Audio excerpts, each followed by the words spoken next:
انجیل متی فصل 18.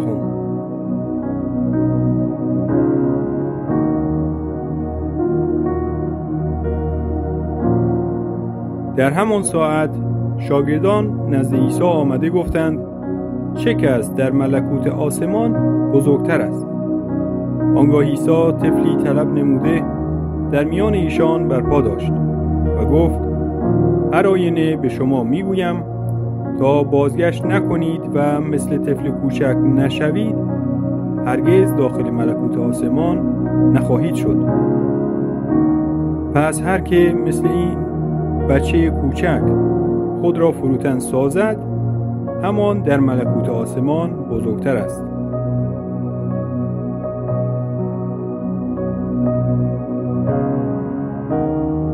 و کسی که چنین طفلی را به اسم من قبول کند، مرا پذیرفته است. و هر که یکی از این صغرا را که به من ایمان دارند لغزش دهد، او را بهتر می بود که سنگ آسیایی بر گردنش آویخته در قعر دریا غرق می شد. وای بر این جهان به سبب لغزش ها، زیرا که لابد است از وقوع لغزش ها. لیکن وای بر کسی که سبب لغزش باشد. پس اگر دستت یا پایت تو را بلغزاند، آن را قطع کرده از خود دور انداز، زیرا تو را بهتر است که لنگ یا شل داخل حیات شوی، از آنکه با دو دست یا دو پا در نار جاودانی افکنده شوی. و اگر چشمت تو را لغزش دهد، آن را قلع کرده از خود دور انداز، زیرا تو را بهتر است با یک چشم وارد حیات شوی، از اینکه با دو چشم در آتش جهنم افکنده شوی.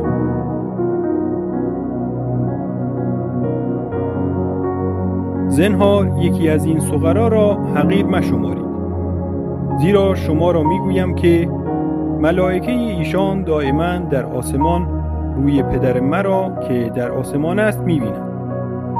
زیرا که پسر انسان آمده است تا گم شده را نجات بخشد. شما چه گمان میبرید؟ اگر کسی را 100 گوسفند باشد و یکی از آنها گم شود، آیا آن 99 را به کوهسار نمیگذارد و به جستجوی آن گم شده نمی رود؟ و اگر اتفاقاً آن را دریابد، هر آینه به شما میگویم بر آن یکی بیشتر شادی می کند از آن 99 که گم نشده اند. همچنین اراده پدر شما که در آسمان است این نیست که یکی از این کوچکان هلاک گردد.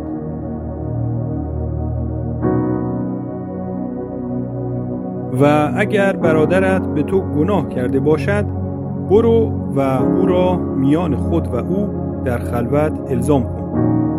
هرگاه سخن تو را گوش گرفت، برادر خود را دریافتی.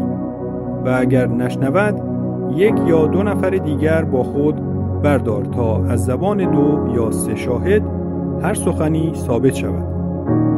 و اگر سخن ایشان را رد کند، به کلیسا بگو. و اگر کلیسا را قبول نکند، نزد تو مثل خارجی یا باجگیر باشد.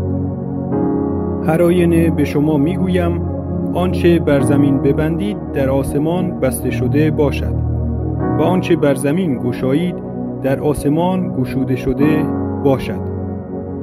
باز به شما میگویم هرگاه 2 نفر از شما در زمین درباره هرچه که بخواهند متفق شوند، هر آینه از جانب پدر من که در آسمان است برای ایشان کرده خواهد شد.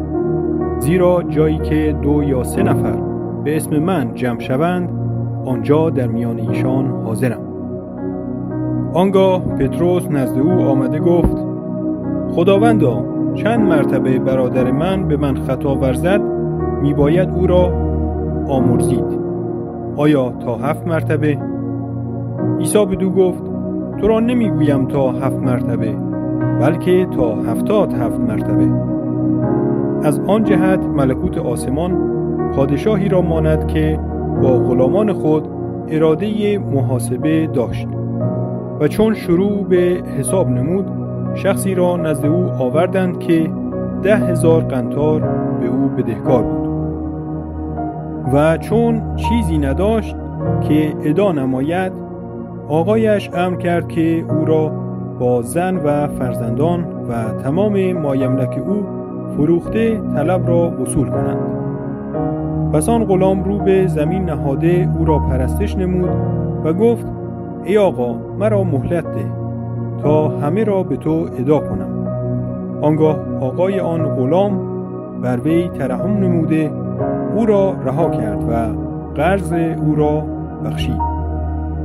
لیکن چون آن غلام بیرون رفت، یکی از همقطاران خود را یافت که از او 100 دینار طلب داشت.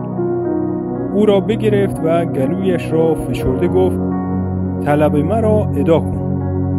پس آن همقطار بر پایهای او افتاده التماس نموده گفت: مرا مهلت ده تا همه را به تو رد کنم. اما او قبول نکرد، بلکه رفته او را در زندان انداخت تا قرض را ادا کند. چون همقطاران وی این وقایع را دیدند، بسیار غمگین شده رفتند و آنچه شده بود به آقای خود باز گفتند. آنگاه مولایش او را طلبیده گفت: ای غلام شریر، آیا تمام آن قرض را محض خواهش تو به تو نبخشیدم؟ پس آیا تو را نیز لازم نبود که بر همقطار خود رحم کنی چنان که من بر تو رحم کردم؟ پس مولای او در غضب شده او را به جلادان سپرد تا تمام قرض را بدهد.